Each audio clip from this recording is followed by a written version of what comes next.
Hello, everyone, and welcome to our latest online event here at the University of California, Merced. My name is Ricky Hill, and I'm an e-recruiter and engagement specialist here at the University of California, Merced.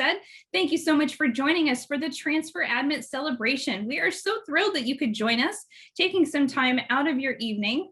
So before we get started, let me go ahead and give you a couple of quick tips. If you would like to adjust your audio settings, you can do so in the lower left corner of your screen by clicking the audio settings button, making those changes as needed. If you would like to adjust the size of your window, you can do so by clicking view options in the upper portion of your screen. Lastly, and most importantly, we are here to answer all of your great questions. So please take advantage of the Q&A button that's located at the lower portion of your screen. You can send us your questions. We are fully staffed and ready to get to those questions throughout the presentation, both behind the scenes as well as during several different opportunities throughout this event for live question and answer. We will have our professional staff and a student panel on with us to take those questions. As I said, my name is Ricky Hill. Welcome to this great celebration. We're so thrilled that you could join us. At this time, I would like to hand things over to the Vice Chancellor of Student Affairs, Dr. Charles Neese. Fantastic, and thank you so much, Ricky, for the warm welcome. And everybody, thank you so much for joining us tonight here on this opportunity to celebrate you and celebrate all of your accomplishments. We got to start with that. Congratulations, right? You've worked hard, and that is super exciting to know that you have worked so hard to be selected and admitted into one of the premier research universities in the world. And so great accomplishment to you. And I know that you might not be sitting there listening to this alone, and there may be family members or supporters that are around you listening to this opportunity. So if you're there and you've been supporting your scholar as they've gone through this process, I want to give a shout out to you as well, because we know that that support from all of our family members and other networks really helped to make all of this happen as we've made choices as we move forward around our educational goals. So congratulations to all of you that you have done this process and you have been admitted to the University of California. As you know, the University of California is known internationally for incredible goals around excellence in research, teaching, and public service. Now, I may be a little bit biased, but I just want to make sure you all know that you've been admitted to one of the campuses where you can get connected to all of those elements of excellence in research, teaching, and public service right away as a transfer student. And that is part of our commitment to you, is to make sure that those opportunities exist. Our excellence in research means that our faculty are working with undergraduate students in the creation and the development of new knowledge. We're super excited about that. In fact, you might hear about some of our faculty members who have sent research probes to Mars already, and that has been part of the research that they've created. Or one of our other faculty members was just nominated by President Joe Biden to be the Director of Science for the Department of Engineering. That is the caliber of our faculty at UC Merced, and they're doing this research and creating new knowledge. And our undergraduate students at incredibly high rates are working with them and being part of that process. And that is part of our commitment to excellence in research. But we're also committed to excellence in teaching and making sure that the way that we deliver that new knowledge and the way that you understand that new knowledge is done in a way that helps you to understand it, to grasp it, and to really learn that. The other piece, though, that you have to know about UC Merced is that we've built the state-of-the-art campus. In fact, there are buildings that we opened up last summer that have never even been used before. So you as new students that are coming to our campus and joining our campus community in the fall will be some of the first to use these brand new spaces that we've created. State-of-the-art classroom designs where you are in control and being kind of creators of that knowledge and doing problem solving right there in that classroom as our instructors stand in the middle and help facilitate wonderful and powerful engagement with all of our students. That is our commitment to excellence in teaching and how we move that forward. And then similarly, we want our students to take that knowledge and to take what they're learning in the classroom and go out into our community and make a difference. And that is our commitment to public service. We live in really uncertain times, not just with the pandemic, but also what is going on in our world around us and what is going on in our own nation around racial equity and all of the work that our students are doing in helping to support the youth in our school systems and to volunteer in our communities and to make a difference, no matter what their major is. That is part of our commitment, and our students are doing it at a really high rate. and making a difference here in the Merced area. And that's our commitment to public service and that excellence in that area. And so our students are doing that great work, and you as incoming new students to the university would have the opportunity to be a part of that and to help and work side by side with our faculty to create new knowledge, learn in state-of-the-art classroom spaces, and then go out into our community and make a difference. Now, we are doing all of that in person in the fall. And so a lot of people are wondering and talking about what will that look like in the fall. Know that we are anticipating that the majority of our courses will be done in person. Our on-campus residence halls will be open. So those students who are looking to live on campus, fill out your housing contract. That opportunity exists for you to join that campus community and live on campus already in the fall. So all of that is part of what we plan to do. Tonight's an opportunity to not just celebrate you, but also to share some information, to get your questions answered as you make that decision about the next part of your educational journey. I'm so honored to be part of this conversation, to welcome you, to congratulate you, and to let you know that I look forward to seeing you on campus in the fall when you submit your statement of intent to register at UC Merced and to become part of our community, to become part of the Bobcat family. You know, as our Chancellor always says, and you'll have a chance to hear from him, at UC Merced, we go big, go Cats, and we look forward to seeing you at UC Merced in the fall. I now turn it back over to Ricky, who will introduce the rest of the program. Thank you so much, Dr. Neese. What a wonderful, warm welcome. And it's very indicative of the feel that you will get on the campus at UC Merced. So once again, we are so excited that our audience could be with us this evening. And at this time, we'd like to go ahead and jump over to our agenda, and we will review tonight's program. So we just got through our warm welcome, of course, from our Vice Chancellor of Student Affairs. Next up, we're going to go into a panel for academic and student services. After that, we do have a great student panel for you filled with transfer students, so you definitely want to stick around for that as well. Nothing better than hearing firsthand experiences from our current Bobcats, especially transfer students. And lastly, then we will close out this program with some closing remarks. At this time, let's go ahead and move on over to our academic and student services panel. I'd like to hand things over to my dear friend and colleague, Lisa Perry. Thank you, Ricky, and great job with the introduction. I want to stick around for the transfer student panel now. You got me excited. Hello, everybody. My name is Lisa Perry. I am the director of the Students First Center. And just because many of you may not have experience with a one-stop, I'm going to tell you a little bit about who we are before I pass it on to the next panelist. The Students First Center is your one-stop shop. So staff in our department are cross-trained in admissions, financial aid, registration, and billing. Our goal is to make it as easy as possible for you to get the help that you need to be successful at UC Merced, which is why we have that one-stop service model for you. So if you have questions and you don't know where to start, we're always a great place to begin. I look forward to meeting you all or talking with you at some point after you get to our campus. And now I'm going to turn it over to Ron, my friend and colleague and the director of financial aid. Thank you, Lisa.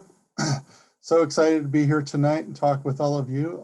Like Lisa said, if you have any questions about financial aid, our Students First Center is the first place to start. If they are unable to answer your question, they will refer you to one of our financial aid advisors who can help you. I'm here and joined by several of my esteemed colleagues tonight, and we are here to answer all of your questions about any of the topics that are on your mind. For financial aid, hopefully you've all received a financial aid offer letter. If you haven't, and you filled out an aid application, it may be that you haven't put our school code on your aid application. So you can certainly reach out to our Students First Center if you have not received an offer letter yet. More to come in the Q&A, but I just want to welcome each of you here tonight and congratulations again on your admission. Hello, everyone. My name's Jody Gerber, and I'm the Assistant Director of Advising in the Financial Aid Office, and I supervise the financial aid advisors. I've been at UC Merced for 10 years, and I'm originally from Boston. And some of the things I love the most about being at UC Merced is it's just such a new, rapidly growing campus. It's so innovative and creative, and I really enjoy being a part of that growth. And some of the things I love most are working with students and helping them achieve their educational dreams and goals. And we're here to help you, so please don't hesitate to reach out if you need assistance. We want to hear from you sooner rather than later, and we're here to help you.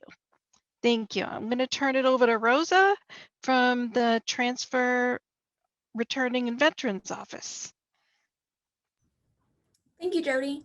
Hi, everyone. My name is Rosa Hernandez, and I am the program coordinator for TRV, otherwise known as Transfer Returning Veteran Student Program. So that's underneath the BSC. The BSC is the Bright Success Center.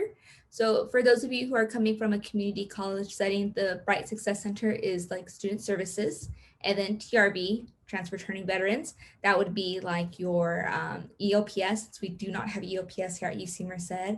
And also if you had like a veteran counselor, or if you had like your certifying official and you kind of want to know who that person is, you can come talk to me and I'll pinpoint you to the right people. TRV is here to serve non-traditional students. So anybody who falls under the transfer criteria, being that upper division or lower division, undeclared, if you're in Shaw, engineering, or natural sciences, returning students, those students who originally started with UC Merced, but then for a variety of reasons needed to leave, and then now they're coming back. We welcome you back, and TRV here is for you. And then veterans, that's for our veteran students, our veteran dependents, and also our veteran spouses. So if you fall under any of those populations, TRV is here for you. We support our students by offering our lending library or book loans. We also offer peer advising for our students. We also offer a USTU 10 course. That course is very similar to a guidance course. If any of you have taken guidance courses or counseling classes at your community college, very similar to that, but just transitioning you to UC Merced, our campus, and then transition you out. So for when you graduate, either to your career field or to graduate school. So TRV is just really here to help you. We partner with Guardian Scholars. So if you were part of Next Step or Foster Youth, we also partner with Basic Needs to offer gift cards for our students during finals week. We're just here to serve you, really. So let me know if you have any questions at the end. Thank you. And I'll pass it on to our next individual. Hi, everybody, and thanks, Rosa. My name is Carla Gonzalez. I am the Director of Undergraduate Student Services for the School of Engineering. I am also the Transfer Advisor. So I will be your academic advisor from the time you pretty much, well, I'm going to start emailing you probably really soon. So you'll get emails from your academic advisor within the next couple of weeks, and we'll start planning any courses that you need to get articulated. We'll start talking about where your course placements are at and things like that. We'll send you an email after we have our initial conversation. We'll send you a follow-up email with the classes that you'll be enrolling in for fall semester, or suggestions and things like that. Then we'll be available to you guys when you guys enroll in classes in late June. And then after that, we will be meeting with you guys on a regular basis throughout the time you're here. So feel free to reach out to me directly. I'll share my contact information down below, but I am your transfer advisor for the School of Engineering. And I'm going to pass it on to my colleague, Erica Robbins, who is the transfer advisor for the School of Natural Sciences, and much more. Thank you, Carla. So she spoiled the surprise a little. My name is Erica Robbins, and I'm the Director of Student Services in the School of Natural Sciences. One of the hats I wear is as the Transfer Student Academic Advisor, and I also serve as one of 2 pre-health advisors. So if there's students on the call today interested in pursuing a career in healthcare, I can answer those questions as well. I've been at UC Merced for 15 years, and so I've got lots of information to share. I'm here to answer any questions you all have about transitioning to the School of Natural Sciences, what your classes might look like, and anything else that I can help with. So I'm going to pass it on to Kitsia. Hello, everyone. My name is Kitsia Macias, and I'm an academic advisor in the School of Social Sciences, Humanities, and Arts, also known as Shaw. I'm the Shaw Academic Advisor for students with a political science major or minor and for students with a sociology major or minor. If you were admitted to a major within Shaw and have any questions, feel free to contact your Shaw Academic Advisor. I will include the link to our contact information in the chat. We look forward to working with you and supporting you in your educational journey. Okay, that's it. And I'll pass it back to Ricky. Thank you so much, everyone, for those great introductions. As you can see, all of our attendees, look at this fantastic and knowledgeable panel that we have of experts here for you. Please, once again, use the Q&A button at the lower portion of the screen. Send us those questions, and we will be getting to those right now. We are about to start our live question and answer session. So the first question I'd like to toss out to Carla. Can you please explain to our audience how students go about signing up and registering for classes? Sure. So like I mentioned during my little spiel, we will be sending you guys, and I mean, by we, I mean your academic advisor, and throughout the school, we have the same timeline. We will all send you your courses, your suggested courses. And then after that, you will be enrolling in courses and you'll have your assigned window. So you'll want to check when that window is. And after that, you will be able to enroll in courses. Will be online as well and available to talk to you guys in case you run into any issues while you're enrolling in classes. But we try to really set it up so that you know what your articulation kind of looks like, what courses you're going to enroll in, and then right after that, you'll be enrolling in your fall courses. For the School of Engineering, I do have some classes that have hidden seats, and I believe Natural Sciences does too. So what we do, I think actually Shaw does as well. So what we do is we try to make sure that there are safe seats in classes that are required for your major. For example, for my bioengineering students, Bio E21 is a class that I'm going to suggest that you guys take right off the bat, very first semester. And so I make sure that I try to save seats in those required classes, and we send you all that information, how to access that and how to get to us within the next couple of weeks. And Erica and Kitsia, if you guys want to join in, feel free to add more.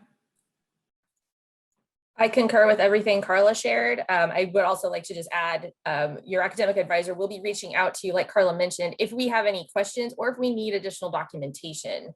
So if you've taken coursework that we haven't yet seen before, so like an out-of-state college or a private institution, your academic advisor might reach out to ask for course syllabi. We like to exhaust all options and we want to apply all of your transfer credit as much as we possibly can towards your degree requirements. So please keep checking that UC Merced email account because that's what we will use to contact you if we have any questions. And can I add one thing? What's the date we expect to send them course registration info, just so they have a kind of timeline in their head? I believe they'll be receiving course recommendations on June 17th. Okay, that's what I thought.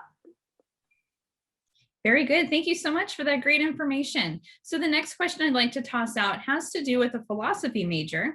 We actually have a couple of questions, so I'll go ahead and toss both out, and any of the academic advisors can go ahead and try and answer one of these. So as a philosophy major, the student is asking, can I take classes in other subjects such as engineering? And then as a follow-up to that, I believe from the same viewer tonight, so thank you so much for your questions, could I possibly add a second major as philosophy?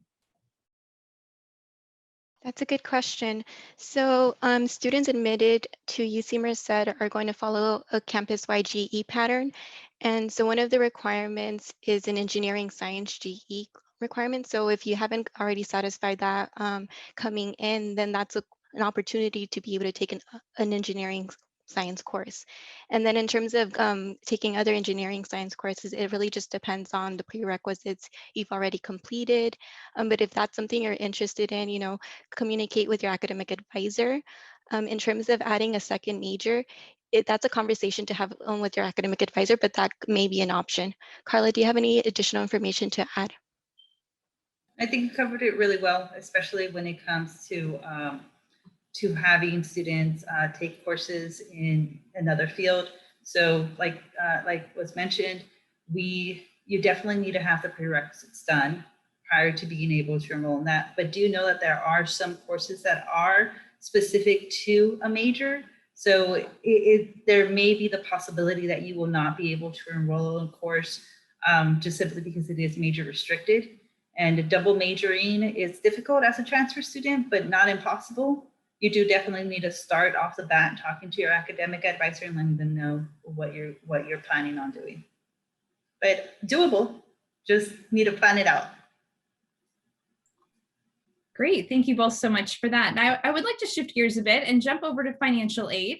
So we have a question, someone is writing in and asking about their financial aid award letter. They're saying that they haven't received that yet. So if we could get a bit more information about when that can be expected.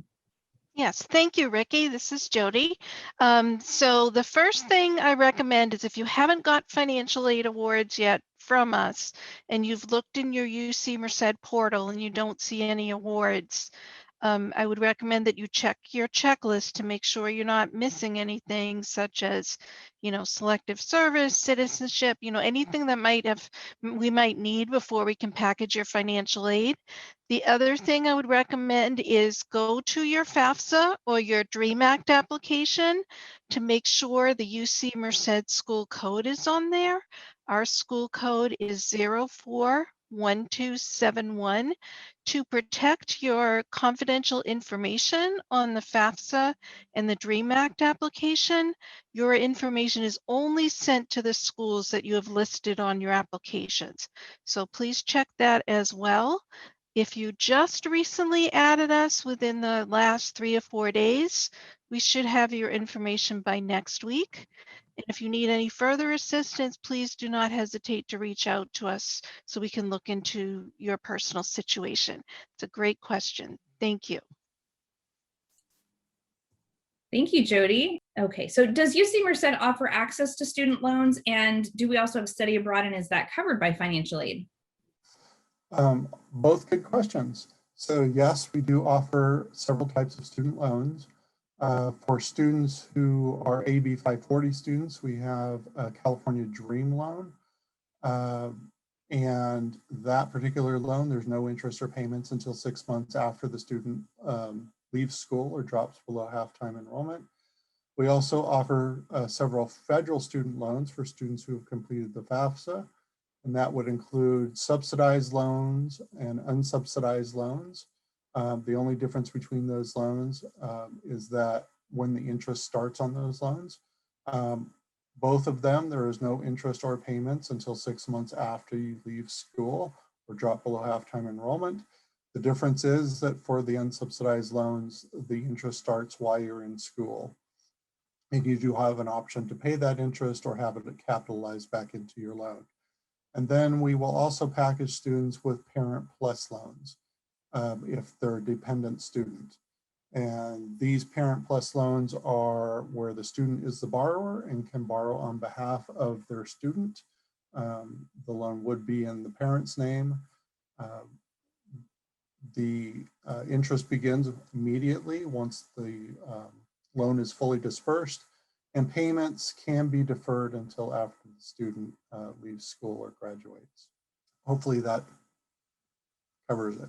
I think it did. We did also have a question regarding financial aid and study abroad, if there's any difference on how that applies. Thank you for reminding me. That was also a good question. And the answer is yes. If you're a financial aid student and you are going through one of our study abroad, approved study abroad programs, then we will work with the study abroad office to identify the costs of that program, and we will include those in your cost of attendance for that term or year, depending on how long your study abroad program is. And then we will adjust your financial aid accordingly. So good questions. Thank you. Thank you, Ron. So let's jump back over to the academic advising side of the house. So we have a question coming in regarding impacted majors, and specifically this person has written in regarding engineering. So do we have any impacted majors, I would say across the board, but for this person specifically in engineering? So impacted majors, what I can say about that is that currently we're able to meet the need in the School of Engineering of our students, but we cannot guarantee that you will have your ideal schedule. So a lot of students want to have a specific schedule because they have a specific, they work or whatever it might be. We can't guarantee that, but we can guarantee that you will be able to take courses to complete your degree in a timely manner. So definitely we're at that point where we are meeting the needs still of our students, incoming students and our current students. So I hope that answers your question. And about the other schools, I'll let them respond to that. So for the School of Natural Sciences, none of our majors are impacted. However, admission to majors at the transfer level is selective. And so if you weren't admitted to a major in the School of Natural Sciences as part of your application, you may be able to change into the School of Natural Sciences. It just depends. You have to have met that selection criteria for the intended major prior to coming to UC Merced. So if you're in that situation, shoot me an email. I'm happy to review your case and your application to see if you're eligible to declare a major in the School of Natural Sciences. And like Carla said, I will put my contact information in the chat as well. To touch base on what Erica also said, the same thing goes for the School of Engineering. If you're thinking of changing your majors and your major into an engineering program, you do need to contact me immediately and let me know. And I do need to review your transcripts and let you know same rules apply, that you have to meet admissions criteria to be able to change your major once you're at UC Merced. And then within Shaw, similar to what Carla mentioned, there are courses that students will be able to register for to help students graduate in a timely manner. However, you may not get your first priority course choice. Wonderful. Thank you all so much. So the next question I'd like to toss over to Rosa. And the question is, does UC Merced provide student services such as a TRIO program? All right, so if any of my students are currently TRIO students, congratulations. I mean, that's a really big step, and that's TRIO's goal, is to get you to transfer and or graduate, so congratulations. Here at UC Merced, we do have a TRIO program. It just isn't called TRIO. Instead, it's called STEP. So I'll add the information in there. STEP welcomes transfer students as well as first-year students, and their goal is to make sure you are graduating and then ideally then going to graduate school. So Alex is the program coordinator for that program, and she does an amazing job. One of our sister programs is actually Learning Support Services, and James actually helps our students with the Mcnair Scholars Program. I seen that there's a question regarding that, so I thought I would answer that real quick. So if that's something you're interested in, I'll put in James and Alex's information for STEP and the Mcnair Scholars Program as well. Wonderful. Thank you so much. The next question I'd like to hand over to Lisa Perry. It has to do with the Zoom appointment options that students have. And specifically, this person has written in about financial aid advisors, but I think touching on the general option of the Zoom appointments would be helpful as well. Sure. So we have Zoom appointments through the Students First Center. I'm happy to put the link in the chat. We can help you with a lot of your financial aid questions. And if it's something that we can't help you with, we're going to go get a financial aid advisor and refer you to them, basically, so that we can answer your questions. But typically, if you have questions, because I've seen a lot of questions coming in tonight about how much it's going to cost me, how much aid have I gotten, when do I pay my bill? If that is something you want to know, it's easiest to answer those questions in a Zoom appointment because they can be kind of long, detailed questions. And so I recommend that you take advantage of that option. So that we can share screens with you and go over your individual situation. Wonderful. Thanks, Lisa. So another student has written in and they're asking how they would go about applying for scholarships. Do we have a general application for that, or does FAFSA play a role? Great question. So for incoming new students, whether they are freshmen or transfer students, we use the admissions application data to award our institutional scholarships. So there is no additional scholarship application that you need to complete as an incoming student. Once you are a continuing student, we do have a scholarship application process for continuing students. Once you are here and have completed your first year at UC Merced. We do also post, though, external scholarship opportunities for students. So those would not be institutional scholarships, those would be outside scholarships. And I am happy to put that link in the chat for everybody. There you go. so that you can go and view the external scholarships. Wonderful, thanks, Ron. And while I have you on, or maybe Jody can answer this, someone in financial aid, we did have a student write in. They were asking if we could repeat the University of California Merced of our school code for FAFSA, if that can be repeated, and then also one of us can drop that in the chat as well. Absolutely. It's 041271. So please make sure you have that on there. And again, if you need help with anything, definitely reach out to us so we can look into your own personal situation. We're more than happy to help you. Thanks, Jody. And also thank you, Lisa, for dropping that into the chat. And the next question, Lisa, I'll go ahead and toss back over to you. Can you explain when students have to start paying for their semester? Yes. Can somebody look up the date really quick while I talk? It is not until mid-August. I want to say it's like the 18th, but we'll double check that and we'll put it in the chat. So anything that your financial aid is going to cover, it's going to come in about 3 days, 2 days before that. It's going to apply to your bill if you're receiving financial aid, and then whatever's left over is either due in full in mid-August, or if you owe more than $500, we do have a payment plan. And so what that does is it breaks your semester cost into 4 equal payments. And you can sign up for that, and I'll put the link in our chat as well. It's called the deferred payment plan. Thanks, Lisa. And one of our colleagues behind the scenes did let us know August 18th is that deadline, and instruction does begin on August the 25th. So a couple of important dates to mark on your calendar, everybody.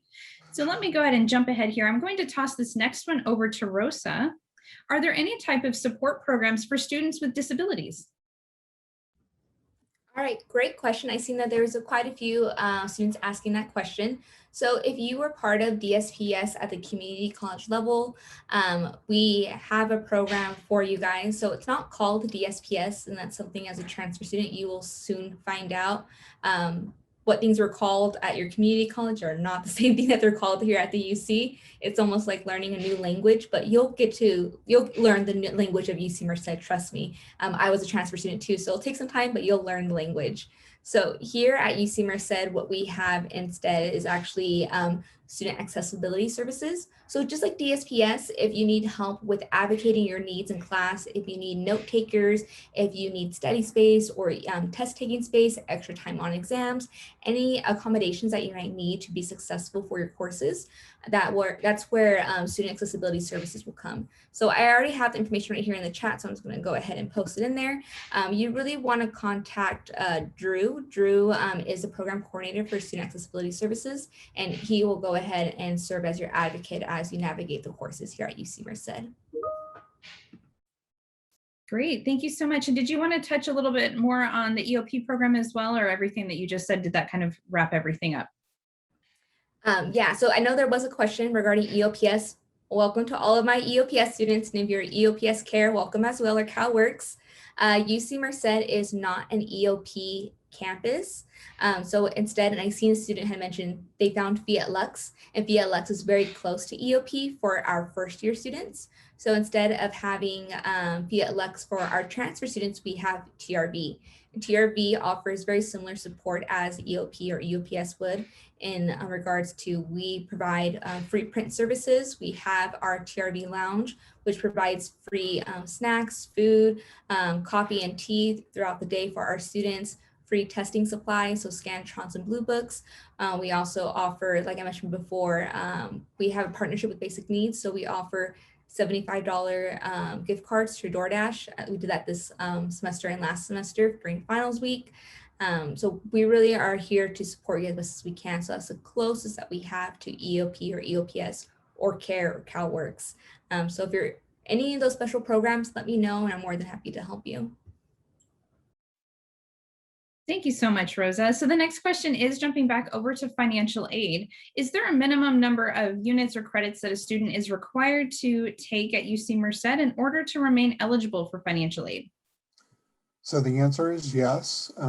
Students must be in 12 units or more to receive full-time aid. And if you are in less than 12 units, you must be in an approved part-time program, which you have to apply through the registrar's office for. And in that case, we would reduce your aid to a part-time aid package. So you have to be in a minimum of 12 units for full-time. In order to graduate in a timely manner, we recommend 15 units. Thank you, Ron. The next question I'd like to toss out has to do with health insurance that the university offers. If a student is already covered by their own health insurance, either their own or something from their parent or guardian, will that cost be deducted from their cost of attendance? So the UC has mandatory student health insurance. So all students must have insurance. And you can waive out of that insurance if you have comparable insurance. And that waiver process is through our Student Health Services Office. And Lisa, I'm sure you can throw the link up on the chat for students to get more information about the waiver process. And I just want to add too that if you do waive out of the insurance, your financial aid, so if you do waive out of the insurance, you could still have financial aid up to the full cost of attendance that you've been awarded for. So we package you up front under the assumption that you will have the waiver because we have so many students that do waive out. And then if you don't have the waiver, we will look at making to see if you qualify for any adjustments a couple weeks into the semester. Great, thank you both so much for that. The next question will go back over to the academic side. I will first toss this one over to Carla because they did mention a computer engineering department. They're asking, what is the average size of our classrooms, or maybe the classroom to student to professor, I should say, ratio? Do we have those types of numbers available? So on average for computer science and engineering, you'd want to consider that all of our classes tend to be with labs. So your labs will be small. Your labs are 30 students labs. So all of your programming classes will have small lab or discussion sections, but the lectures themselves can be somewhere, it depends on the faculty and how many students they're going to take on, but it can be somewhere from 60, 90 students to 175-ish. So it depends on the class itself. So for example, CSE 100, which is algorithms, design, analysis, that's going to be a big lecture hall, but then you go into your labs that are small, and we design it specifically so that you have the ability to work individually with your TA or your peers to be able to kind of work together in that lab setting. I did notice that there was a question regarding changing majors and declaring majors. And so, as I mentioned, changing majors is a little bit difficult, but if you came in as an undeclared lower division transfer student, you're hosted in the Bobcat Advising Center, BAC, and they are the ones that will work with you to meet the criteria that's preset for undeclared transfer students to be able to declare a major. So it's a very different process if you're an undeclared transfer student. So make sure to talk to your BAC advisor about that. But if you were admitted as a junior level transfer student, you'd want to talk to the schools directly about trying to change your major. Wonderful, thank you, Carla. And I'll toss out a similar question to both Erica and Kitsia about class size and the student to professor ratio, if you have those numbers for your areas. In the School of Natural Sciences, our structure is very similar in that we have larger lectures and then smaller discussions and then labs. And so some of our chemistry courses have lecture, discussion, and lab. So it's in discussions and labs where you can get the one-on-one attention of your instructors. In terms of the exact ratio, I looked real quickly and I can't get a hold of it. It really depends in terms of the major. And so we have very large majors. So biological sciences is the largest major on our campus. But then we also have environmental system science, which is very small. And so depending on a student's major, You may have an opportunity to work really closely with faculty because the major is so small. You're going to be in really small classes, and you're going to start to see the same students over and over again because you're all kind of on the same trajectory and taking the same classes in the same kind of sequencing. In Shaw, it does vary classroom size. I don't have the exact numbers, but it tends to be that the intro level courses tend to be larger lecture sizes, for example, 180 to 255 classroom in terms of seats.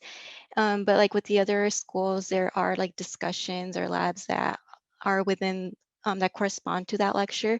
And so they're like about average 15 seats in that in the labs or discussions. And then when it comes to more like the upper division coursework that transfer students tend to have to complete rather than lower division, they tend to be a lot smaller, averaging like 40 to 80, and some of them can be even less than that in terms of size. Great. Thank all three of you so much for that information. The next question has to do with housing, and I'd like to toss it over to Rosa. So for transfer students, what are some of the housing options that we are actually offering? And does it include having to share a room? All right, so for my transfer students, I know ideally the hotel style, meaning like a long hallway, room, and the bathroom down there, that is not your guys' scene, and I totally understand. So for our transfer students, if you are part of the Transfer LLC, so the Transfer Learning Living Community, you'll be placed in Valley Terraces, which is an apartment style. So it looks exactly like a compartment. You're gonna have a living room, you're gonna have a kitchenette. Typically you do share a room, so it's 2 people per room. I'm not exactly sure if we're gonna be doing either just 1 person per room. It kind of just depends on where we're at regarding COVID restrictions, also dependent on how much you want to pay for your room. If you have a room by yourself, typically it costs more, but if you share a room, it is a little bit cheaper. So totally up to you. If you do want to be part of the Transfer LLC, just submit your housing application as is, and then just email me. I'll put my email in the chat again. And then that way I can keep a list going. If you forget to email me, it's okay. I'll probably call you in the summer anyways and just ask, hey, do you want this option? And if you do, great. If you don't, that's fine. Wonderful. Thanks, Rosa. And I'll actually stick with you for just a moment. We had a question come in. They're asking if you can repeat the contact information for the Mcnair Scholars Program, and maybe we can also drop that in the chat if we haven't done so already. Yeah, so for the Mcnair program, it's going to be James Barnes. So I'll re-add that to the chat. I know it's kind of confusing because we have the chat and the Q&A, and I'm seeing that students are kind of looking at both. So I'll add it to both the Q&A and the chat again, and that way you have it. But if you, for whatever reason, lose it, you can always just message us. The easiest email is trb@ucmerced.edu. That's probably the easiest one. So if you want to ask us any questions, we're here for you. Thank you so much, Rosa. And yes, a quick reminder, we do have the Q&A button available at the bottom portion of your screen for official questions coming in. That's where we're actually getting these questions that are being fed out to our expert panelists. And then the chat option, we are trying to send links and information out to you. So it could be contact information, email addresses, websites, things of that nature. So definitely keep an eye over there. If you need to take a photo with your smartphone or a screenshot or start clicking on some of those links so you can reference them later on, definitely recommend that you do that as well. The next question I'd like to toss over to Jody for financial aid. So the student is asking actually 2 things. We'll start with this one. Can they still submit their FAFSA even though it's after March 2nd? Absolutely, yes. So go ahead and do your FAFSA now. If you haven't done it already, we can still get you financial aid. So not a problem at all. Wonderful. And the follow-up question, is there anything besides a direct appeal that a student needs to do for their GPA verification? So I'm guessing that's regarding Cal Grant. So for transfer students, many of you may have been eligible for a Cal Grant that you've saved to use when you transfer to a 4-year institution. So what you would want to do is make sure that you have UC Merced school code on your Cal Grant record. We posted online about how you can access your web grants record to check that out. And we will also post the number for the California Student Aid Commission as well. And we're more than happy to look at your personal situation as well and pull up your information in web grants also to help you. So please don't hesitate to contact us if we can help you with that. Great. Thank you, Jody. Oh, go ahead, Ron. I was just going to say, I'd like to follow up on a previous question having to do with housing. So as far as your financial aid, when we package students, it will show on your offer letter how you were packaged as either on campus or off campus or at home. So if you are changing your mind about where you're going to live, or it's different from what is on your financial aid award letter, please contact our Students First Center office, because we would need to recalculate your aid eligibility if you make a housing change. The cost to live on campus is higher than to live off campus. So if you lived on campus, you would be eligible for potentially more aid than off campus. So please contact our Students First Center and we'll be glad to help you with that. I'd just like to add on to that. We've packaged all of you as either off campus or at home. So please, I just want you all to know that we do have money available to help you if you decide to live on campus. And if you would like an estimate of what that would be, please don't hesitate to call the Students First Center and ask to speak with the drop-in financial aid advisor for assistance with that. Thank you. Thank you so much for that great information. And Lisa, if you could go ahead and drop in the chat for us. I think we mentioned it before, but if you could also drop in your contact information again for Student First Center and maybe the website, they can take a look there for the Zoom appointment options and email and phone number, that would be great. And the next question coming in, I would like to toss out to our panelists. What kind of internship opportunities are available for STEM students? So if any of our transfer students are interested in research or internships, I really, really need you guys to be on it. Like, my transfer students are always really amazing about, being really strategic in their planning. But for transfer students especially, you really, really got to make sure that we are working with you the moment you step foot on campus. The reason being is that one of our research internship opportunities is with UROC. And UROC is our undergraduate research opportunity center. So if you're interested in research, the reason why you really need to be on it is because the application goes live in October, and then you do your internship or your research the following summer. And if you're a transfer student, you only have 2 years. It goes by really quick. So that's why I'm saying you got to be on it. Jorge is the director for UROC. Amazing, huge transfer advocate. Honestly, the whole team is. So there is Emily, who is the STEM coordinator, and there's also a SHAW coordinator. So depending on what your major is, we can go ahead and get you in, and you can do your internship either on campus, or you can do it like at another UC. I had a friend of mine, I said I was a transfer student at UC Merced. So I had a transfer friend of mine who did her research at UC Berkeley. So that's an option to you as well. But the application does go live in October. And I believe Paula, who will be in our student panel coming up next, she actually is going to do it this summer. So you can ask her questions too. Hi there, just to continue the conversation, as Rosa mentioned, UROC is all about undergraduate research. There is a separate center for internship opportunities, which is the Career Center. And so the Career Center is really great, and it's a wonderful place to start when you're thinking about what is my next step, what is my future going to look like, what type of jobs can I get, what type of internship opportunities are there. There's a lot out there.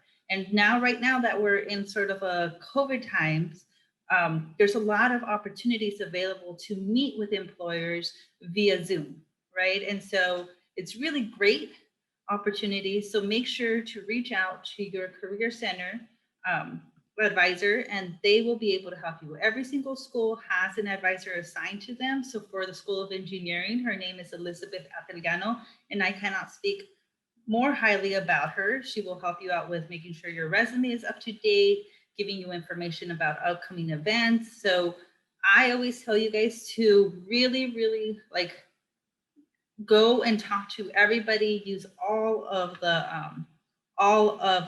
resources here on campus, talk to Jorge at UROC and his team, go talk to Liz and all of the career advisors in career services as well.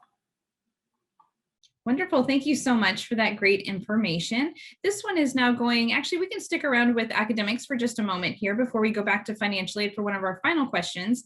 I have a few questions coming in regarding undeclared major. One person is asking, how do they know which courses to take if they're undeclared?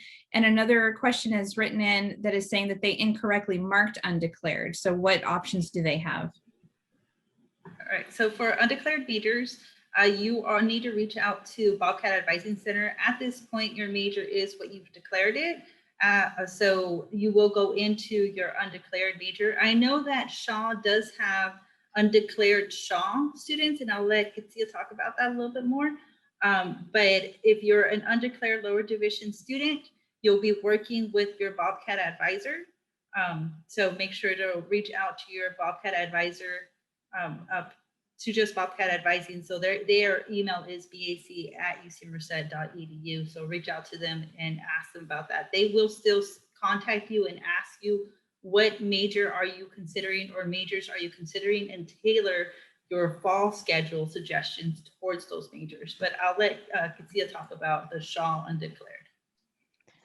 Thank you, Carla. So yes, if you're an undeclared Shaw student, no worries about that. You will be receiving an email from your academic advisor within the intended major you're applying to on June 17th. So we will be reviewing your record and making sure to provide you the courses that help you, progress towards degree completion.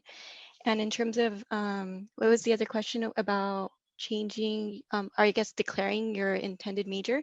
So that's a conversation to have with your academic advisor. That way we can review your record and see, do you meet the criteria to declare your major, or would you have to wait a semester until you declare your major?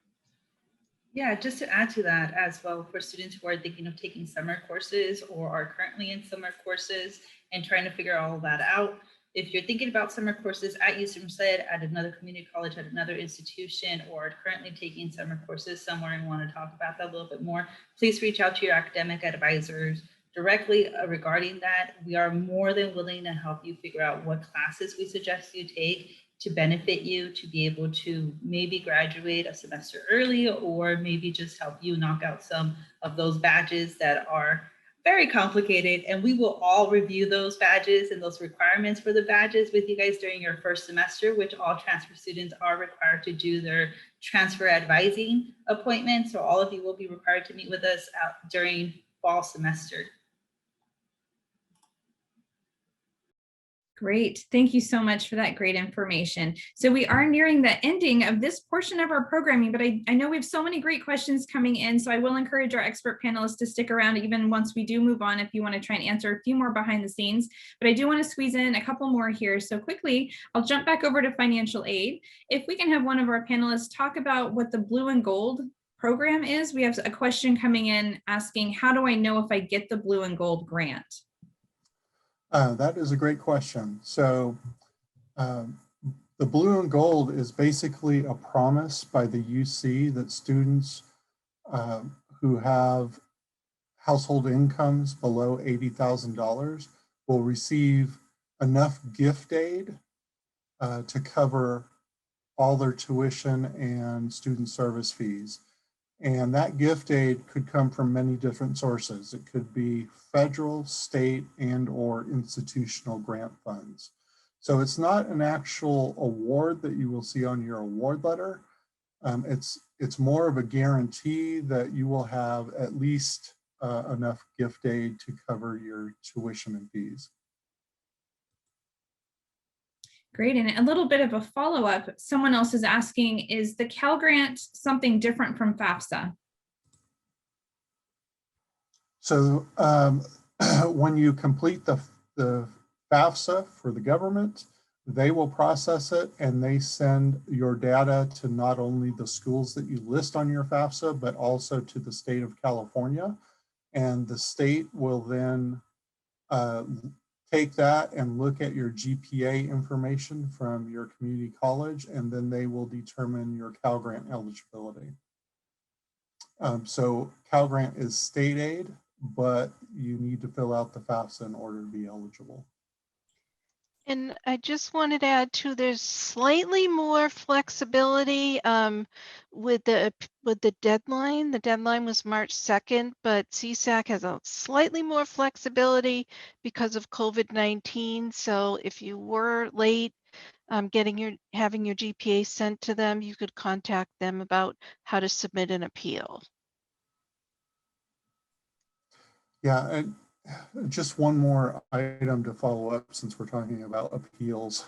And this didn't come up previously in any of the questions, but we do have financial aid appeal forms for students. And so we have a special circumstance appeal form if you have experienced a loss of income or a one-time payment that temporarily inflated your income, and other special circumstances. So we will put, I will put that in the chat for all of our appeals. We also have a cost of attendance adjustment form, which is an appeal form for students who have additional expenses that are atypical, such as unreimbursed medical, dental, optical, transportation expenses, disability related expenses. And then the last one, and this kind of is a supplement to one of the earlier questions about can you still complete the FAFSA? And the answer is yes. We also have what we call an on-time status appeal, where if a student missed the March 2nd priority deadline for the FAFSA, they can submit an on-time status appeal, and if granted, we would treat them as if they were an on-time applicant. So all of those appeal forms are on our website, and I've put the link in chat. Amazing information. Thank you both. And thank you to everyone that's been on this great expert panel. I hope that we've gotten to all of your questions. I know that there are still just a couple that are lingering. We will continue to get through those. Don't worry, we are not done with our programming quite yet. So we will continue to answer those behind the scenes. So definitely keep those coming in. Use the Q&A button at the lower portion of the screen to go ahead and get those sent over. Before we move on, though, I would like to give all of our expert panelists one last opportunity to go ahead and share some words of advice or wisdom that they'd like to share with you before we do move on to the next portion of our programming. We will go ahead and start just in the order of everyone on the screen. So Lisa Perry, if you can go first, please. Sure. My words of advice are to use your checklist. So if you haven't downloaded Connect or set up your Connect account yet, which is your student portal at UC Merced, you need to set that up. Most of you should have it set up because that's where you looked at your admissions decision and hopefully submitted your statement of intent to register. There's also an icon on there that's called your My Checklist. That's going to be your guide to making sure that you're completing most of the tasks that you need to do for enrollment and financial aid, and registration and orientation. Most of those items are going to show up in your checklist. And then to kind of complement with that, you also need to make sure that you're checking your email. I would say every day, if you can. You do now have a UC Merced email if you've submitted your statement of intent to register, and you can get to that in your Connect account as well. Thank you, Lisa. So I've got two pieces of advice. I mean, the first one is obviously we have not been able to answer all of your questions in this presentation. So please reach out to our Students First Center. They will get you in touch with the people that, if they can't answer your question, that can answer it for you. My second piece of advice is try your best not to procrastinate, because that will create issues for you down the road, because we have a lot of students who tend to do that. So I would really encourage you to try and get in your forms and any of your checklist items as quickly as possible. Thank you. I'll turn it over to Jody. Thanks, Ron. Similar to what Ron said, don't procrastinate. I would recommend that you take care of things sooner rather than later. The other thing is ask questions. Please ask questions. We want to help you, so don't hesitate to reach out to us so we can answer any questions that you may have. We don't care if you asked us the same question 2 days ago. We're here to help you, so we look forward to hearing from you. Following Jody, my piece of advice would be two things. One, please check your emails. I know it sounds very simple, but please, please, please check your emails even throughout the summer. Really important, check your emails. Second piece of advice I would give you all is to ask your questions. If you are wondering about something, you're unsure, you want to know if we have this resource or support for you, ask somebody. We're all connected. We talk to one another. So if they don't have the answer for you or if they can't help you, they refer you to the person who can. So check your emails and ask your questions. So my piece of advice is to be a little patient with us. So especially for your academic advisors, we're going to be emailing you guys in June once the SAR deadline ends. And that way we make sure that the major you've declared and all of that information is current. And so we will be emailing you guys. You're more than welcome to contact us, but just know that at this moment, your academic advisors are not contacting you, but we will be in June. So just be patient with your academic advisors. So I'm going to echo some of the things that everyone else has already shared. Please check your email. We will be working during the summer in preparation for you coming to campus in fall. So if we need information, we're going to be sending out that email to your UC Merced account. So please check it regularly and get back to us as soon as you can. We are definitely on your side here. So if we're asking for something, it's to your benefit. So please make sure you check that UC Merced email and respond to us or send us messages from that UC Merced email too. After the beginning of fall, we are only going to communicate with your UC Merced email account. So that's something to keep in mind. And then like everyone else has said, please ask questions. We are happy to help. No question is a dumb question. We want to make sure that you have all the information available so that you can make your best decisions. And then my piece of advice is to build relationships with those at UC Merced, whether it be faculty, other students, staff. That way you can feel connected and have that network of support. So that's one piece of advice. Wonderful. Thank you to everyone who has been on this expert panel, all of the words of wisdom and all the great questions.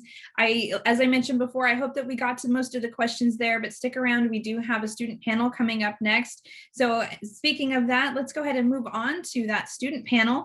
So this panel is including transfer students. So people that are just like our attendees that are listening in. One point, they were right where you are now. So let's go ahead and start our introductions. Our first student, her name is Yolanda. And if we can just start off with you talking about your hometown, your major, any clubs or organizations. Hello everyone. My name is Yolanda and I am a public health major. I transferred from San Joaquin Delta College from Stockton, California last fall, so fall of 2019. And then I'm expected to graduate this upcoming fall. So currently right now I'm part of the TRV program. I'm a student coordinator and I've worked also with the new student orientation team this semester and also with the DEN program, which was like an online virtual community for students that didn't get to be on campus this last year. Some things that I've been involved at UC Merced have been in research with the URAC program, specifically SERVE, and then also with some organizations like Brown Issues and the Public Health Society. And then I'll pass it on to Abigail. Hi everyone, my name is Abigail. I am currently in my 4th year. I'll be graduating this spring semester and my major is public health. I transferred to UC Merced fall of 2019 from Las Positas College here in Livermore, California. Right now, or things that I've been involved in during my time at UC Merced has been TRV. I'm also a student coordinator. I've also been involved in research with my epidemiology professor and psychology professor. And another thing that I've been involved with is with Public Health Society Club. I'll pass it now to Paola. Hi everyone, so my name is Paola Alonso. I'm a 3rd-year psych major. I transferred over from Skyline College in the Bay Area, and currently I'm a TRV student coordinator, and I will be doing undergraduate research in the summer within a developmental psych lab here at UC Merced. Thank you so much for those great introductions. So what I'd like to do is go ahead and start back with Yolanda, and we'll just go in the order of how you are listed on the screen there. Can each of you touch on why you selected UC Merced? Yeah, I can go first. So for me, I visited UC Merced several times before I actually accepted going to the campus. Some of the reasons I selected it was because it kind of felt like home when I visited. There was a very diverse group of people that I came across. Also, the classes are pretty small; they're not too big. And then the campus overall is small, so it kind of felt like my community college.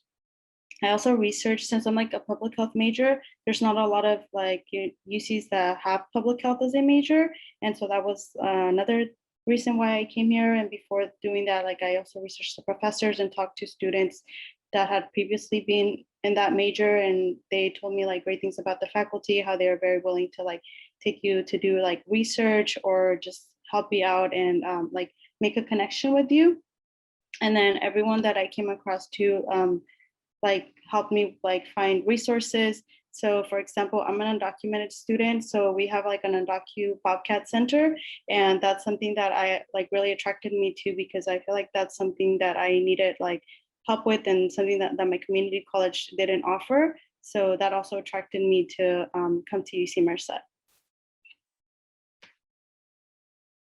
And we'll go ahead and move on to the next person.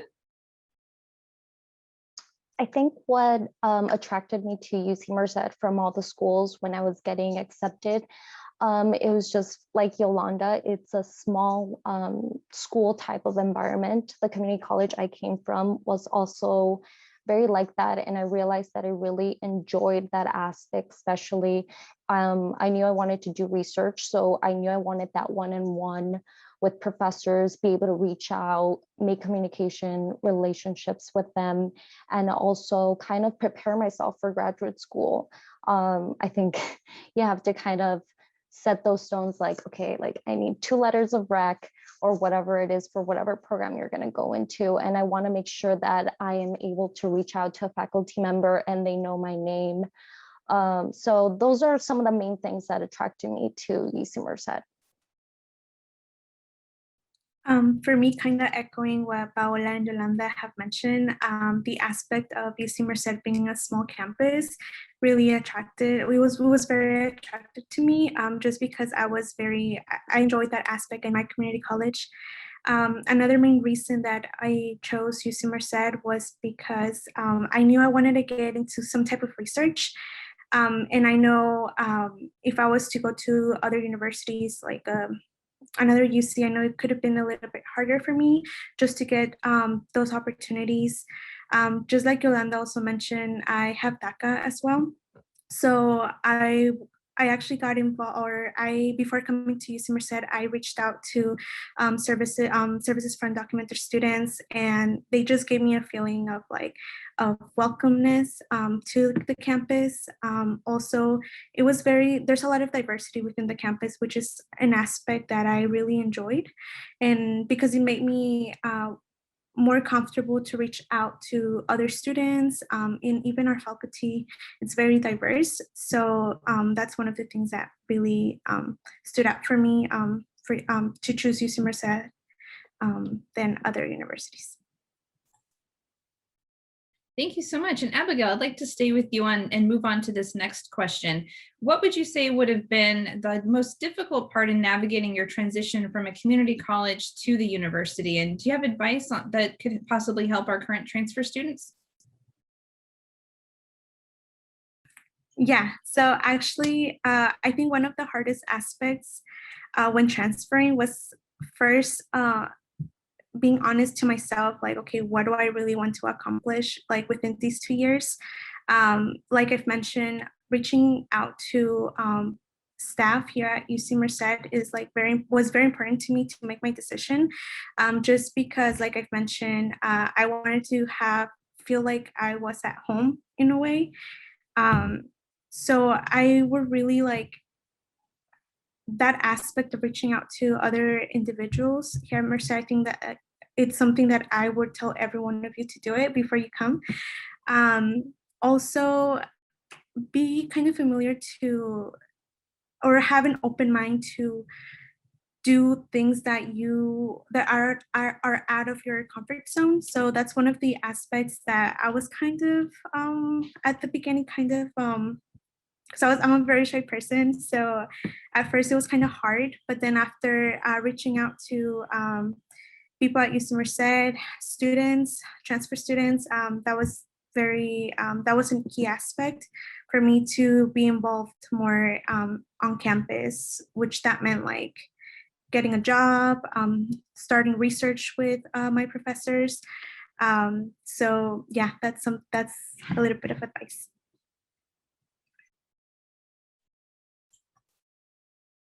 Great, thank you so much. And Yolanda, can you touch on which class has been the most challenging for you? And did you use any of our campus resources, such as tutoring? Yes, so for me, writing is very challenging, and I took a writing class last semester because I wanted to challenge myself and kind of improve on my skills. So in this class, it was for natural sciences, so writing in natural sciences, and there was like a lot of papers that we had turned in like bi-weekly or like every 3 weeks. So one resource that I used to help me with that was the Writing Center.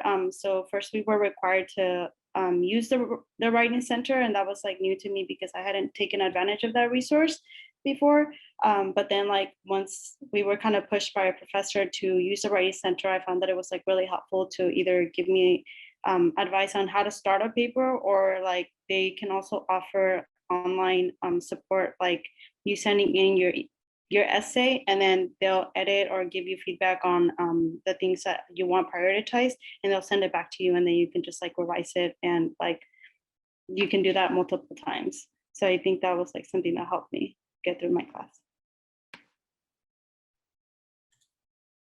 Wonderful. And I'll go ahead and toss this one out to anyone. So which types of clubs and organizations have all of you been a part of? And did you hold any type of position on those?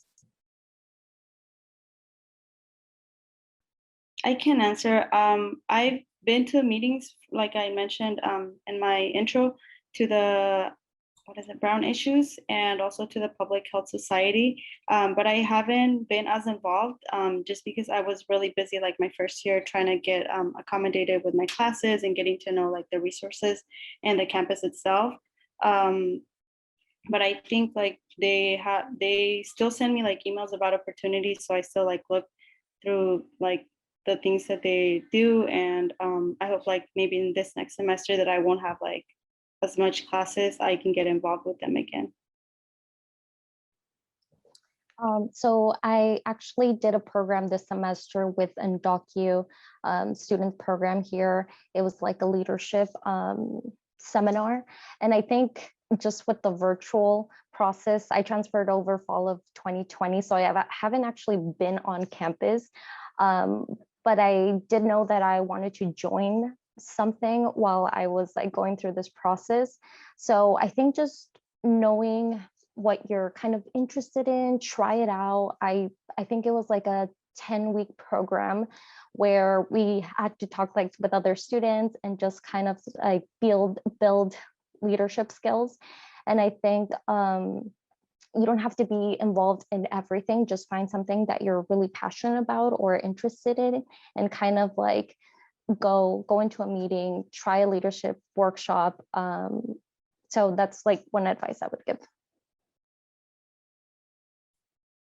Yeah, so one of the things that I joined, I think it was before the pandemic hit, it was spring 2020. I was part of the ED program, the emergency department program, as a volunteer at Mercy Medical Center. So basically, I would go to Mercy Medical Center once a week and basically just volunteer in the emergency department.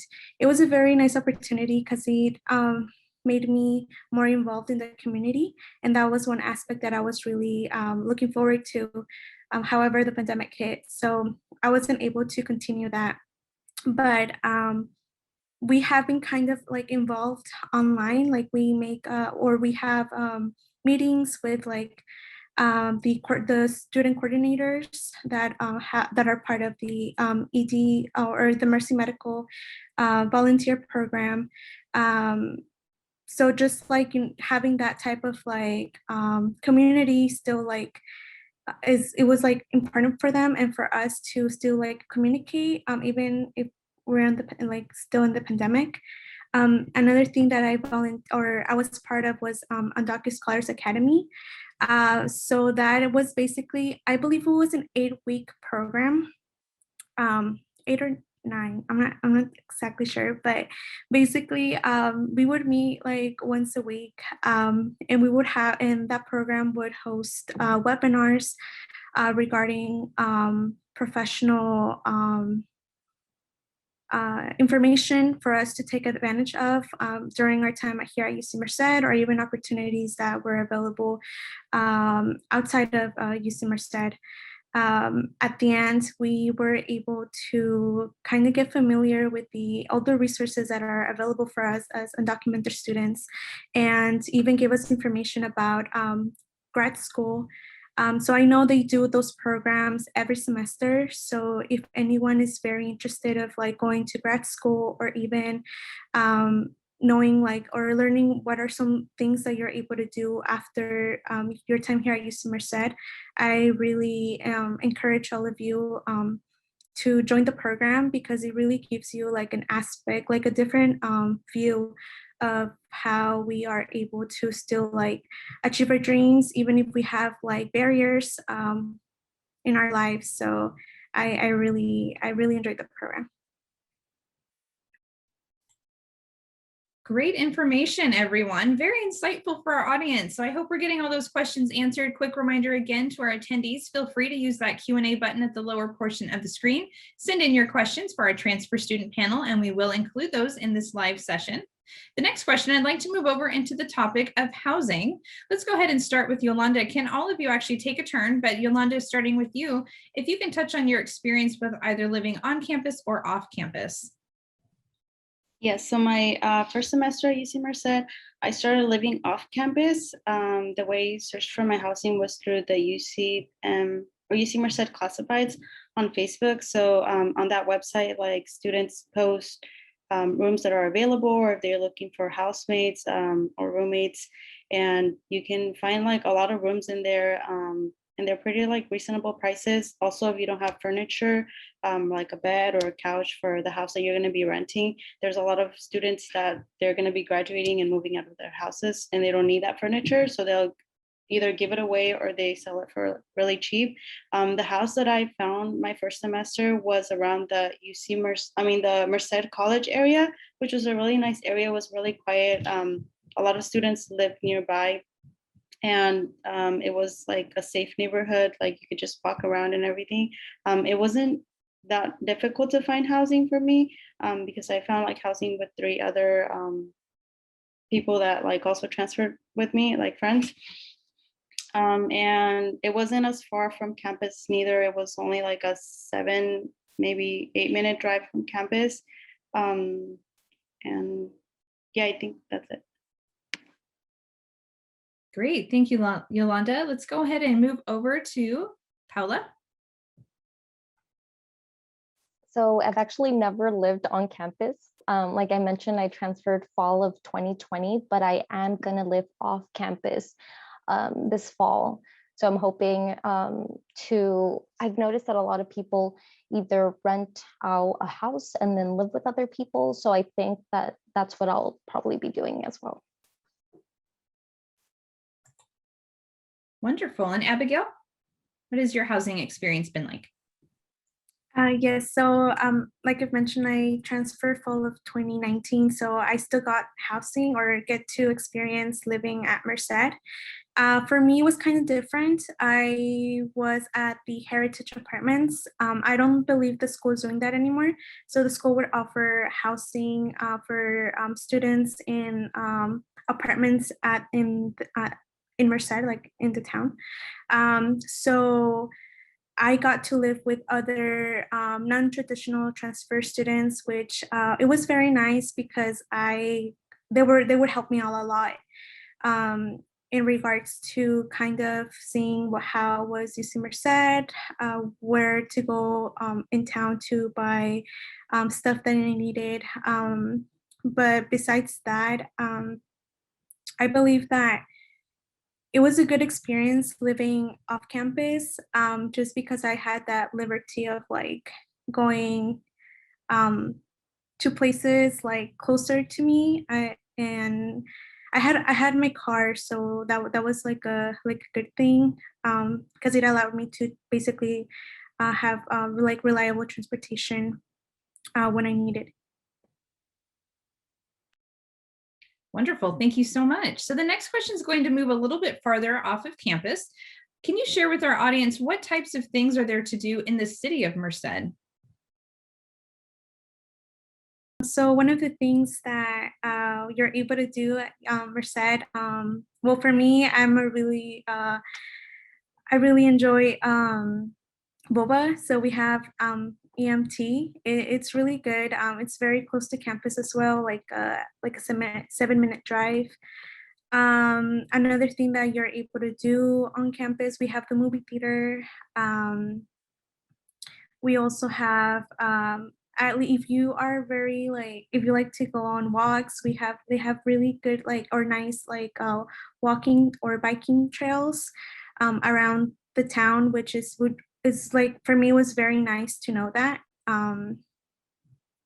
What else can you do at Merced? I think since it's a very small town, you're able to find like anything that you want in a way, besides like, I mean, not like, it's not the city, right? But if you really like the feeling of like a small town, then Merced is like a really good option.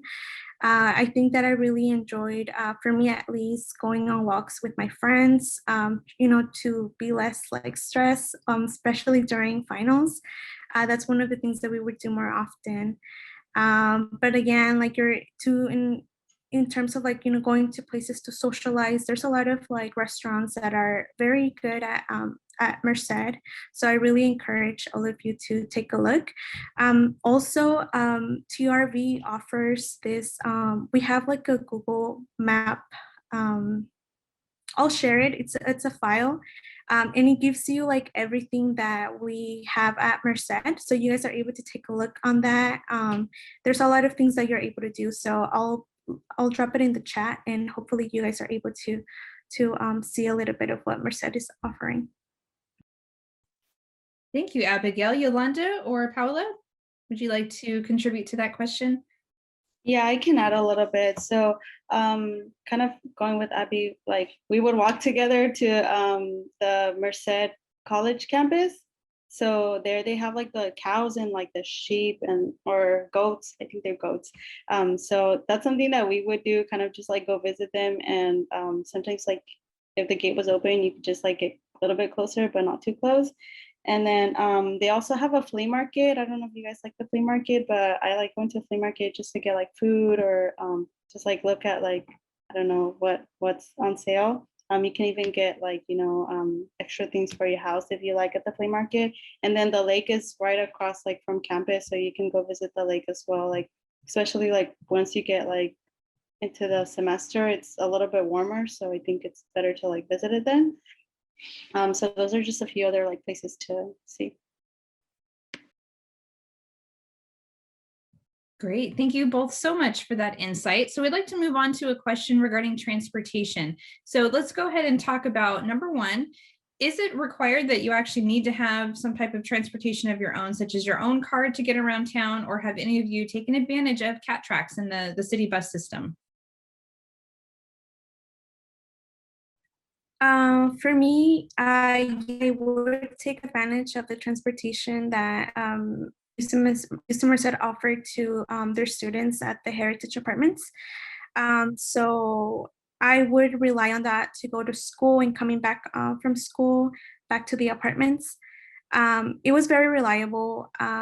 There's also, you're able to see on the UC Merced website basically the times that each bus arrives.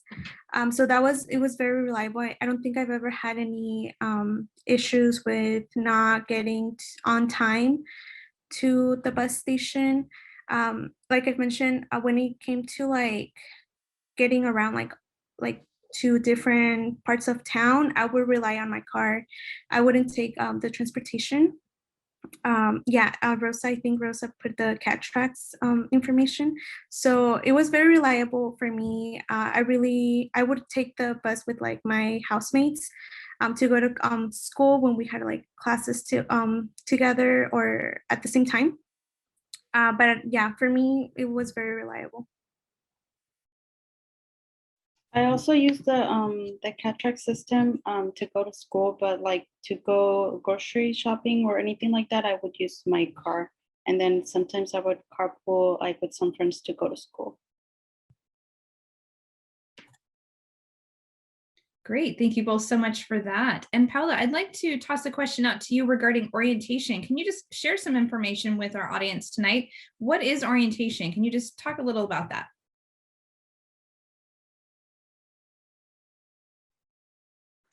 So I transferred over fall of 2020. And so I did the whole orientation process and it was online.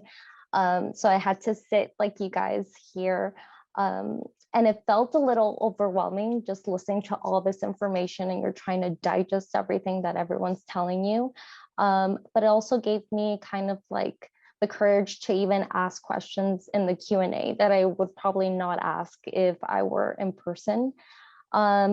So the whole process was through online. And then sometimes when I would see people through some of these workshops or orientation process, I would like message them and try to like contact and create that like, I guess, relationship with other students, just that I know that are going through the same transfer process. So I would say take advantage of the opportunities, I guess, that kind of involve the orientation online process. But yeah, that was a little of the orientation process. Great. Thank you so much for that information.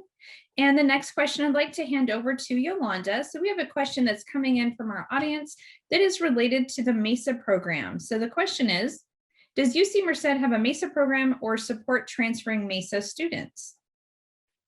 Yeah, so previously in my community college, I was a STEM major, like biology.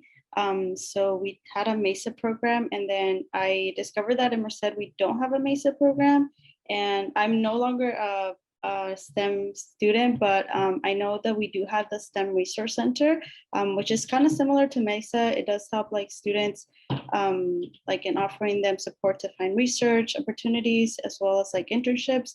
And then we also have a math center too that can help with like tutoring or like if you need help in your homework or something like that. So those are two resources that kind of supplement it. And then I would say together with TRV, we've had like a lounge where students can kind of like hang out and meet each other. And then that's where you can find like people to study with, because I know like for Mesa, that's how I would find people to study with, like by interacting with them in some type of lounge. And also like we have the, what is it called? Like the funding services that Rosa mentioned as well. So those are kind of like three resources that together, I would say supplement what the Mesa program offers. Yes, I'm not sure if I'm missing anything, but I think that covers it. Wonderful. Thank you so much. And Yolanda, if you can stay on with us, can you talk a little bit more about living off campus and what that process was like for you and looking for a place to live or renting a room or an apartment, and just kind of touch on that a little bit for people who may not have moved here yet? Yeah, so like I said before, I looked through housing with my friends at the UCM classifieds on Facebook. And then what we basically did is kind of made sure we toured the houses before we made a decision. And then just make sure that like when you sign your lease, like, you know, that it's like, it's gonna be there for the full year or for the semester. I would recommend if you're gonna start like this is your first year, like sign up for the full year, because then you don't have to be looking for housing at the end of the semester, even though you may go home. Like I came home back for the holidays. So even though you might not be home, might not be at Merced for like a month or so, I would recommend like doing like a whole year, and then just make sure you ask a lot of questions like how many people are going to be living in the house, like what is going to be the cleaning situation, like if there's any restrictions, like if I don't know, like how quiet the people are going to be in the house, because I know that that is a struggle sometimes, like trying to find a place like where you could study. Like you want to be in a place where you know you're going to thrive. So I would recommend things like that. And then I know you can always reach out also to the office. There's an office on campus too that can help out with understanding like leases and all this stuff.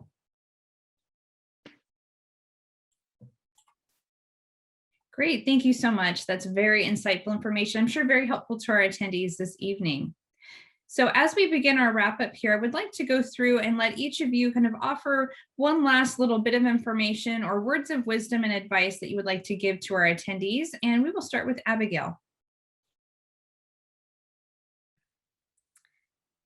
So for me, I really want to emphasize the importance of reaching out to people at UC Merced, especially your professors. You have no idea how many opportunities you're able to get from just going to office hours, talking to your professors, kind of like sharing information about like, you know, your aspirations, your goals that you have for your life. And also like, they will give you like really good like either like advice or feedback on how to like what are things that you're able to do or take advantage of from here from UC Merced or even like outside resources.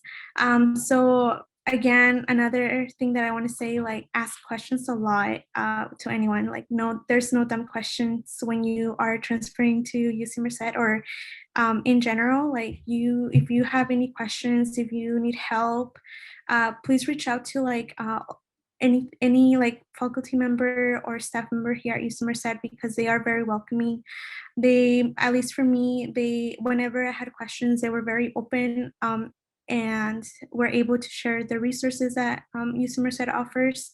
And also, well, now if you are deciding to joining UC Merced, we'll have fun.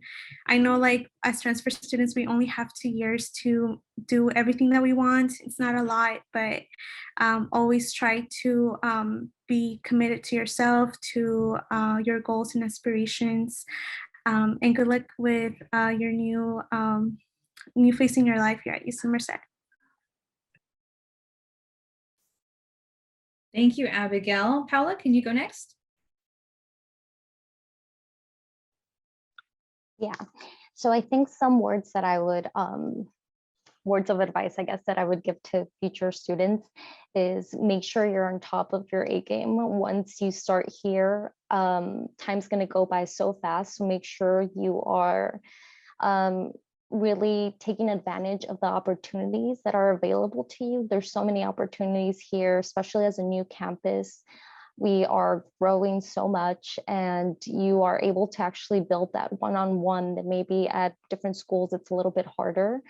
I would also say, just me transferring from a community college to a UC, you are going to see a big shift. I think like people will tell you like it's going to be difficult. It is the workload and everything. So just make sure you give yourself time to adjust during that period. But I think if you keep focused and know what you want to do, you should be good. So yeah. Wonderful, thank you so much. And Yolanda. Yeah, so one piece of advice that I would tell students coming in would be if you want to do something or if you want to get involved in something, like reach out or ask like anybody, literally anybody at UC Merced, because the community is like so close together, like everybody knows everybody. So there's someone that's going to know like about an opportunity that you want to be involved in, like whatever it is, if it's research, if it's an internship, if it's like volunteering for, I don't know, like something specific, like somebody's gonna know like, you know, what opportunity is out there, and you won't know unless like you ask. So definitely like feel free to reach out for that opportunity. If you're looking for a job, there's always jobs on campus. TRV is hiring too, so like if you want to join our team, like join our team. That's probably like the best like advice that I can give you. Just reach out and ask, you know, for those opportunities so that you can get like the best out of your 2-3 years at Merced. Amazing job to all three of our transfer students on this great panel. Thank you all so much for all that insightful advice and information. I know I can speak for our audience, and that was truly amazing. You've offered us a great insight.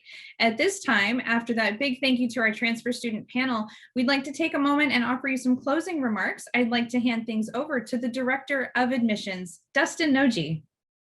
Thank you so much, Ricky. And first off, again, I'd like to say congratulations to you all. This year, we had the largest transfer applicant pool in our history, and to be selected for our campus is a testament to your academic achievement. You know, becoming a Bobcat means opportunity and support to graduation. And as a transfer student, we're so excited that you bring real world experiences and perspectives that enhance our academic environment and our student life. We hope that you'll join our welcoming and diverse community of students, staff, and faculty. And there's really no better way to experience our campus than in person. And I'm really excited to tell you that we've recently opened our campus to both guided tours, self-guided tours, and drive-through tours, where you'll have the opportunity to explore our state-of-the-art campus, speak with our students about what it's like to be a Bobcat. In addition to that, we've recently opened an opportunity for you to see our residence halls. And this year, as was mentioned during the webinar, our transfer students are guaranteed housing if they submit their housing application by June the 4th. So again, make sure that you submit your housing application by June the 4th if you'd like to take advantage of that offer. You can book a tour by going to our Welcome Center website, which one of my colleagues will share in the chat. Please pay special attention to your email for additional opportunities to both explore our campus and learn about more programs that are available for you at UC Merced.